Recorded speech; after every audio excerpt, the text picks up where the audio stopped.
fierce conversations can alter lives. How did I get here? It's a question you may ask yourself as you survey your once successful business, now a shaky enterprise with disgruntled employees and an unhappy client base, or as you consider your unsatisfactory personal life with a partner you no longer connect with. If life is a board game, the dice you throw to advance in the game are conversations. But a conversation isn't just words. It's a relationship with yourself and with others. So the type of conversations you have matter.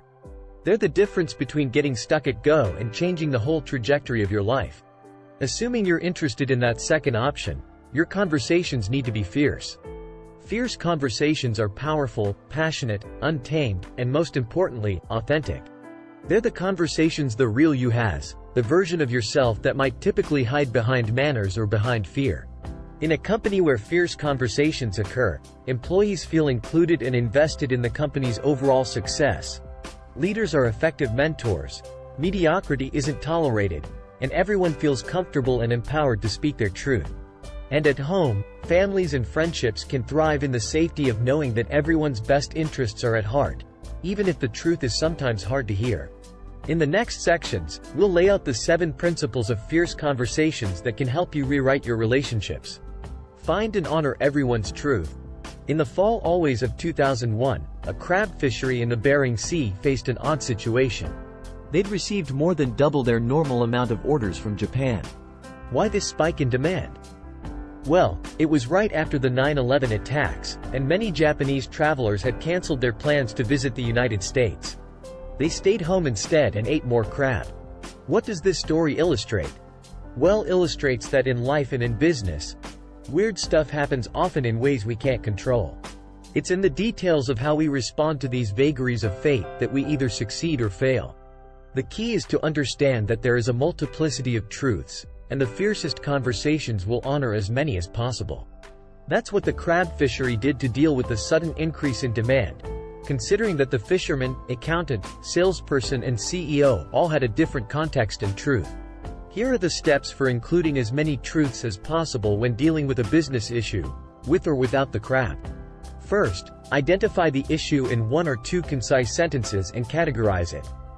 Is it a challenge, an opportunity, or recurring problem? Use bullet points to summarize the background and steps taken to date with your current options. Clearly state what kind of additional help you'll need.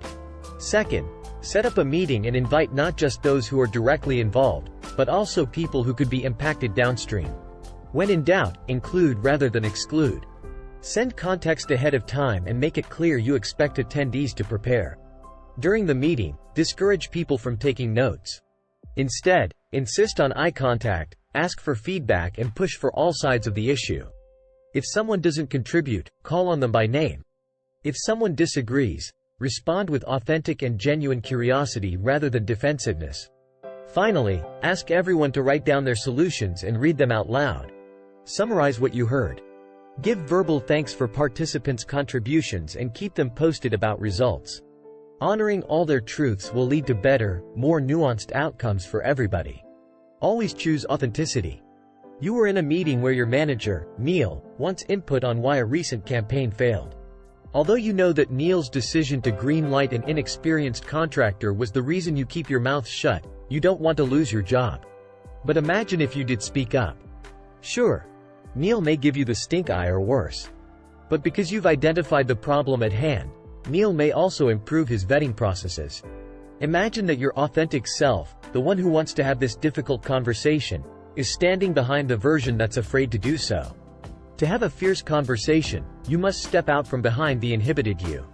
Say we flip the scenario and now you're the manager. The same thing still applies. Let the authentic you step out from behind the version of yourself that is afraid to hear criticism. Take the blame. Accept the mistakes. Encourage input. It's key to remain open and available, especially to the employee who may have spoken against you. Invite and cultivate radical transparency. Here are some assignments that can help you find that brave, authentic self.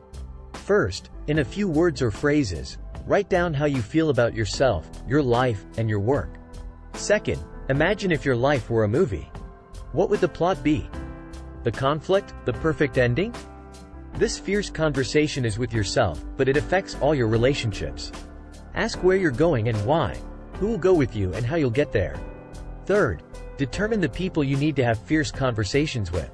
Is it your spouse? Your manager? Your siblings?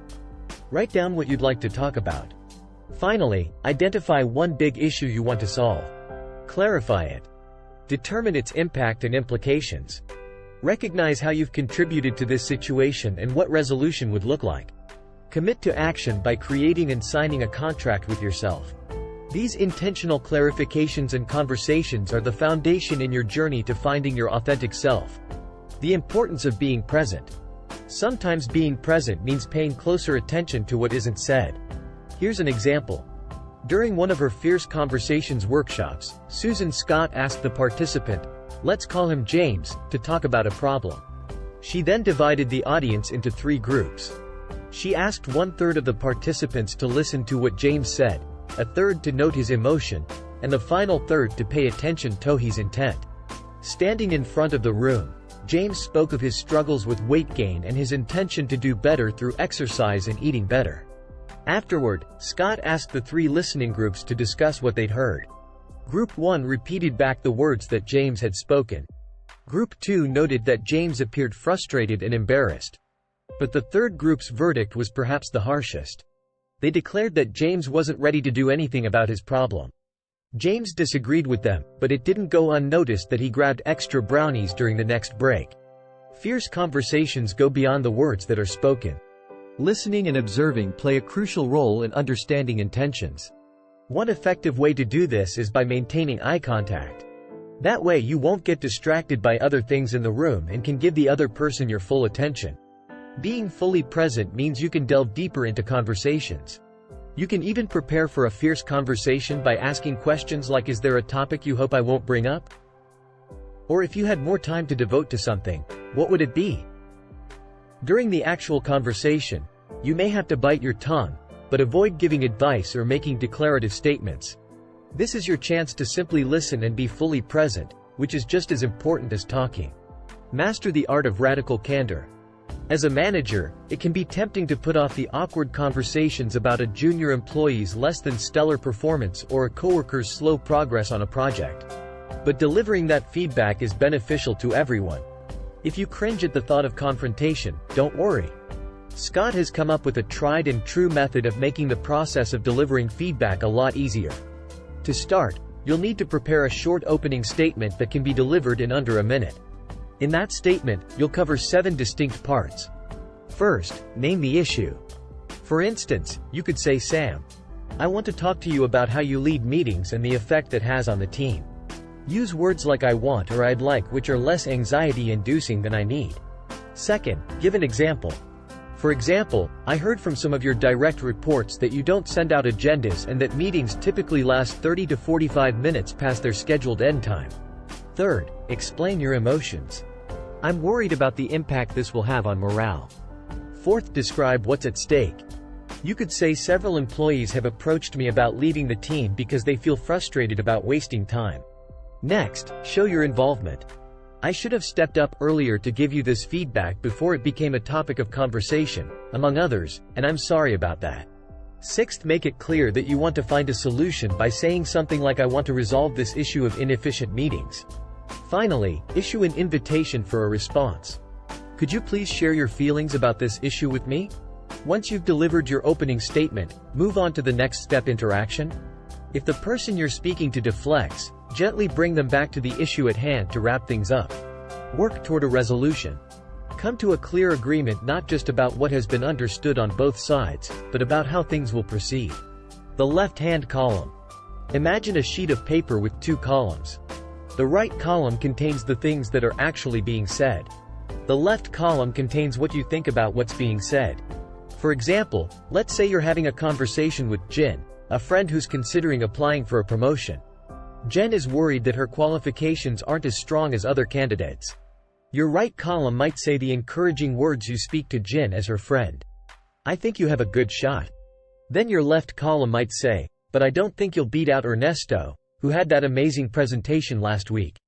Instead of not saying your left column thoughts, which could help Chin, or blurting them out, which could hurt her feelings, try and find neutral ground.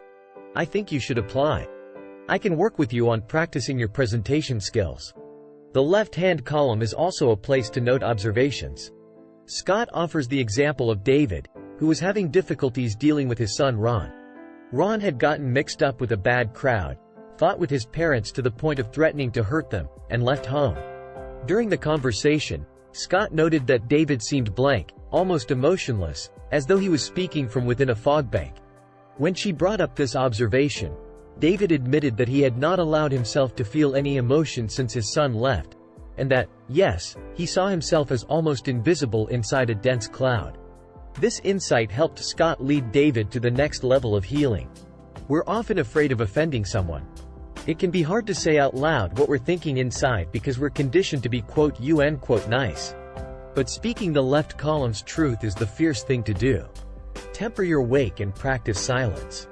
You know how when you eat something delicious, it leaves a lovely flavor in your mouth that lasts long after the last bite has been swallowed. The same occurs when you eat something bitter or unpleasant. The taste can linger hours after the meal has been consumed. It kind of works the same way with interactions, the way you interact with someone and make them feel maybe intangible, but it's still very real.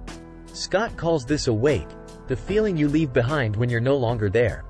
It's important to be cognizant of your wake and to take measures to ensure that the taste you leave is sweet and not sour. So let's look at what not to do. Calling people names, playing the blame game, extrapolating small things to all-encompassing ones. For example, you forgot my dry cleaning, therefore you don't care about me, and saying things like you don't get it or here you go again. Those are all things you want to avoid. Keep in mind that words aren't the only way to hurt someone's. Facial expressions and tone of voice can have the same effect. If the situation is getting awkward or emotionally intense, it can be tempting to run away. But the more intense the scenario, the more important it is to stay grounded and authentic. Think of yourself as a crucible. Maybe someone says something to make you feel angry? Instead of melting, boiling, or cracking under pressure, become stronger. Become an iron pot where change can occur, where you can transform your anger into something more productive. We've talked a lot about how to speak and what to say. Now let's briefly talk about the importance of silence, the final principle of fierce conversations. Silence can be used to introduce a significant pause, which gives you space to understand what the conversation is truly about. Being silent can also help you see what you feel. But beware of slipping into the territory of passive aggression or a silence that congeals to the point of no return, which can wall off the conversation. Silence should be used as a tool, not a weapon. Remember, conversations aren't just about words being exchanged between two people. They're a lifelong relationship you build with yourself and with others. Cultivating and conducting fierce conversations will lead to a more authentic existence, which will result in a healthier, happier you. In this So Far to Fierce Conversations by Susan Scott, you've learned that when you have a fierce conversation, the authentic, powerful version of yourself says the brave things that matter. A lifetime of fierce conversations can lead to better relationships with your colleagues, your loved ones, and yourself. And that's it. If you have a moment, please leave us a like and comment. We always appreciate receiving your feedback. In the meantime, thanks a lot for listening, and I'll see you in the next one on this channel.